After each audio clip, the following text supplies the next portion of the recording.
Praise the lord. ಭಾಳ ದುಃಖದಾಗದೀರಿ, ಏನು ಮಾಡಬೇಕು ಅಂತ ಗೊತ್ತಾಗತ್ತಿಲ್ಲ, ಯಾರಿಗೆ ಹೇಳಬೇಕು, ಹೇಳ್ಕೊಳ್ಬೇಕೋ ಬೇಡೋ, ಹೇಳ್ಕೊಂಡ್ರೆ ಒಂದು ಬೇರೆ ಸಮಸ್ಯೆ, ಅವ್ರು ಹೋಗಿ ಇನ್ನೊಬ್ರಿಗೆ ಯಾರಿಗೋ ಹೇಳ್ತಾರೆ ಅನ್ನೋ ಚಿಂತೆ. ಒಂದೊಂದ್ಸಲ ಹೇಳ್ಕೊಬೇಕಂತ ನಾವು ಅಂದ್ಕೊಂಡಾಗೂ ಯಾರೂ ಅವೈಲೇಬಲ್ ಇರೋಂಗಿಲ್ಲ ಕೇಳಿಸ್ಕೊಳಕ್ಕೆ. ಸೊ ಏನು ಮಾಡಬೇಕಪ್ಪ, ಪ್ರೇಯರ್ ಮಾಡ್ಬೇಕಂದ್ರೂ ಮನಸ್ಸಾಗ್ತಿರಂಗಿಲ್ಲ, ಬೈಬಲ್ ಓದಬೇಕಂದ್ರೂ ಮನಸ್ಸಾಗ್ತಿರಂಗಿಲ್ಲ. ಅಂಥ ಟೈಮ್ದಾಗ ಏನು ಮಾಡಿರಿ ಅಂದ್ರೆ ದೇವರ ಹಾಡನ್ನು ಕೇಳಿಸ್ಕೊರಿ. ಯಾಕಂದರೆ ಒಂದೊಂದ್ಸಲ ನಮಗೂ ಗೊತ್ತಾಗ್ತಿರಂಗಿಲ್ಲ ಏನು ಆಗಾಕತ್ತೈತಿ ನಮ್ಮ ಜೊತೆ, ಒಳಗೆ ಏನು ನಡೆದೈತಿ ಗದ್ದಲ ಅಂತ. ಅವಾಗ ದೇವ್ರ ಹಾಡನ್ನು ನೀವೇನು ಮಾಡಿರಿ ಅಂತಂದರೆ ಕೇಳಿರಿ. ದೇವ್ರ ಹಾಡನ್ನು ನೀವು ಕೇಳಿದಾಗ ಏನಾಗ್ತೈತೆ ಅಂದರೆ ನಿಮಗೆ ಒಂದು ಮನಸ್ಸಿಗೆ ಶಾಂತಿ ಸಿಗ್ತೈತಿ, ಸ್ಯಾಟಿಸ್ಫ್ಯಾಕ್ಷನ್ ಸಿಗ್ತೈತಿ. ಸೊ ನಮ್ಮ ಜೊತೆ ಯಾರೂ ಇಲ್ಲ ಅಂತ ನಾವು ಅಂದ್ಕೊಂಡಾಗ ದೇವ್ರು ನಮ್ಮ ಜೊತೆ ಅದಾರ, ದೇವ್ರು ನಮ್ಮ ಮಾತು ಕೇಳ್ತಾರೆ, ದೇವ್ರು ನಮ್ಮ ಸಲುವಾಗಿ ಯಾವಾಗಲೂ ಅದಾರ.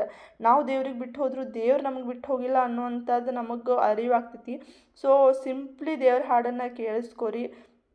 ನನಗೂ ಬೇಜಾರಾದಾಗ ನಾನು ಏನು ಮಾಡ್ತೀನಿ, ಯೂಟ್ಯೂಬ್ ಓಪನ್ ಮಾಡಿ ದೇವ್ರ ಹಾಡು ಕೇಳ್ಕೊಂಡು ಕುಂದಿರ್ತೀನಿ. ಅದರಿಂದ ಎಷ್ಟೋ ಪ್ರಶ್ನೆಗಳಿಗೆ ಉತ್ತರಗಳು ಸಿಗ್ತಾವೆ.